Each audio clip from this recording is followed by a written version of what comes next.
Növbət sual. Bəzi hədis inkarçıları deyir ki, İslamda cümə namazı yoxdur. Cümə günü məscidə toplaşıb həftəlik müzakirələri aparmaq var. Eşənməm, İslamda belə bir şey varmı? Hədis inkarçıları, qardaşlar, bu Peyğəmbərimiz sallallahu aleyhi və səlləm bizə 14 əsr bundan əvvəl Peyğəmbərimiz sallallahu aleyhi və səlləm bizə bildirib ki, belə bir insanlar olacaq. Yəni, bu bizə təəccüblü gəlməməlidir. Bu bir. Necə ki, hədislərin birində Peyğəmbərimiz sallallahu aleyhi və səlləm buyurur ki, elə bir dövr gələcək ki, özündən razı biri taxtında oturub və ona mənim buyurduğum əmrlərdən və ya mənim çəkindirdiyim qadağalardan birini dedikdə, deyəcək ki, bizimlə sizin aranızda Qurandır. Quranda nə varsa onu biz qəbul edirik, nə yoxdursa qəbul etmirik. Və sonra Peyğəmbərimiz sallallahu əleyhi və səlləm çəkindirir belə insanlardan. Hədisin başqa bir rivayətində deyir ki, mənə Quran və onunla eyni misildə olan, yəni ona bərabər olan sünnə verilmişdir. Və sonra başqa bir rivayət, hədisin başqa bir rivayəti. Peyğəmbərimiz sallallahu əleyhi və səlləm buyurur ki, mən nəyi əmr etmişəmsə Allah əmr edir və mənim çəkindirdiyim də Allahın çəkindirdiyidir. Yəni əvvəla bunun gəlin, belə insanlar artıq 14 əsr bundan əvvəl Peyğəmbərimiz sallallahu əleyhi və səlləm bizə bildirib. Bu olacaq. O ki qaldı bu insanın deməyi ki, cümə namazı barədə. Deyir, cümə nədir? Həftəlik işləri müzakirə etmək üçün. Yəni, işlər deyəndə dini nəzərdə tutursa. Cümə barədə, qardaşlar, cümə İslam alimlərinin, yəni əhl-i-sünnə alimlərinin yekdil rəyinə görə fardu ayndır, yəni kişilərə və həddi buluğa çatmış insana. Fardu ayn, yəni hər kəsə vacibdir. Bu barədə Allah Taala surə nazil edib, Cümə surəsi. Yəni, hansısa bir ayəni deyəndə, hansı ayədə, məsələn, və yaxud Quranda olmayan, bir hədisdə gələn bir əmri deyəndə, inkar edəndə adama nə gəlir?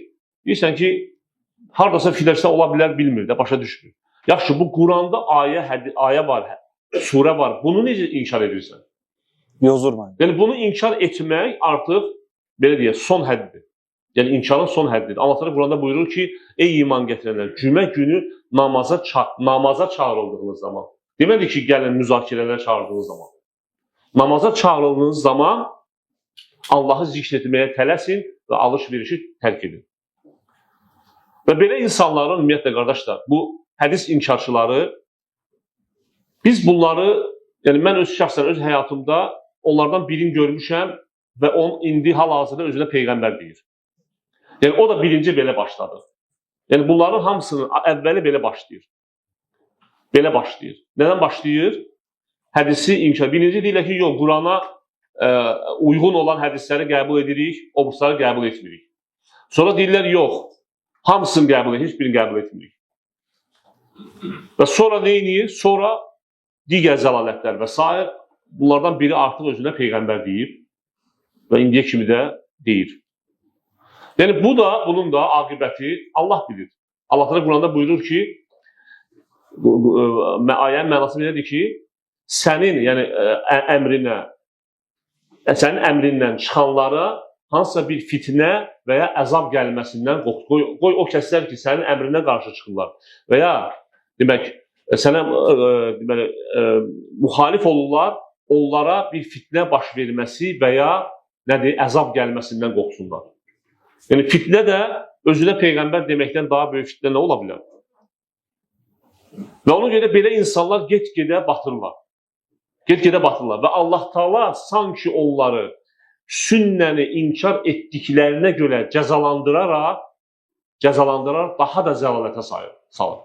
Və get-gedə nə danışdıqlarını bilmirlər. Allah razı olsun Şəməm. Sonuncu sual. Hər hansısa ərəb ölkəsində olan naqisliyi İslama aid edənlərə nə nəsihət edərdiniz? Məgər ərəblər bizim üçün nümunədirmi? Xeyr, əlbəttə. Bizim üçün nümunə Quran, sünnə, Peyğəmbərimiz sallallahu əleyhi və səlləmin və onun sahabələrinin başa düşdüyü kimi nümunə budur öncə. Örnək budur.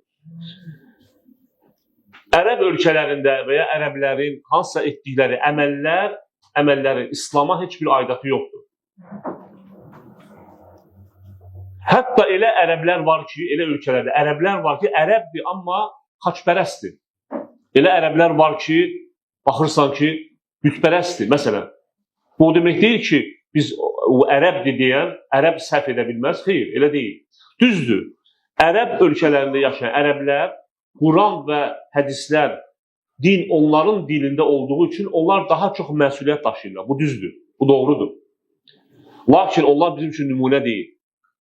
Onların ölkələrində baş verən hansısa bir dinə müxalif olan əməllər, dinə müxalif olan sözlər və s. onlar bizə nümunə deyil. Misal üçün, hər hansısa bir ərəb nəsə edəndə bu da İslamdır. Yox, düzgün deyil belə demək. Deyildir. Düzgün deyil. Allah razı olsun Şəməm. Suallar o qədər.